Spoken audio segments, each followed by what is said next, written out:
ভারতীয় ক্রিকেট দলে অনেক পেসার এসেছেন গেছেন, কিন্তু গত কয়েক বছরে নীরবে কঠোর পরিশ্রম করে যাওয়া এক নাম হলো প্রসিদ্ধ কৃষ্ণা। আর এবার সেই পরিশ্রমের প্রশংসা করলেন ভারতের বোলিং কোচ মরনে মর্কেল। শ্রীলঙ্কার বিপক্ষে দ্বিতীয় টেস্টে দুর্দান্ত বোলিং করেছেন প্রসিদ্ধ কৃষ্ণা। প্রথম ইনিংসে নিয়েছেন 3 উইকেট, আগের ম্যাচেও পেয়েছিলেন 3 উইকেট। তার এই ধারাবাহিক পারফরমেন্সের পর মরক্কেল বলেছেন, দল সবসময় প্রসিদ্ধের সামর্থ্যে বিশ্বাস রেখেছে, তবে সবচেয়ে বড় পরিবর্তন এসেছে তার মানসিকতায়। মরক্কেলের মতে আগে বাইরের সমালোচনা প্রসিদ্ধকে প্রভাবিত করত, কিন্তু এখন তিনি সব নেতিবাচক মন্তব্য উপেক্ষা করে শুধু নিজের ক্রিকেটে মনোযোগ দিচ্ছেন।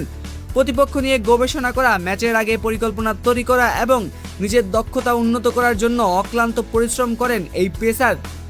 এমনকি মরক্কেল তাকে ক্রিকেটের একজন দারুণ ছাত্র বলেও উল্লেখ করেছেন। তার মধ্যে প্রসিদ্ধের বাড়তি গতি এবং বাউন্স ভারতের জন্য বড় অস্ত্র। অনেক সময় ঝুঁকিপূর্ণ দায়িত্ব তাকে দেওয়া হয়, কারণ দল জানে তিনি সেই চ্যালেঞ্জ নিতে প্রস্তুত। সবচেয়ে আলোচিত মন্তব্যটি আসে তখন যখন মরক্কেল বলেন, গত 2 থেকে 3 বছর ধরে প্রসিদ্ধ কৃষ্ণা দলের জন্য গাদার মতো খাটুনি খেটেছেন, অর্থাৎ নীরবে কঠিন কাজগুলো করে গেছেন, কিন্তু সবসময় সেই পরিশ্রমের স্বীকৃতি পাননি। তবে এখন সেই পরিশ্রমের ফল মিলছে।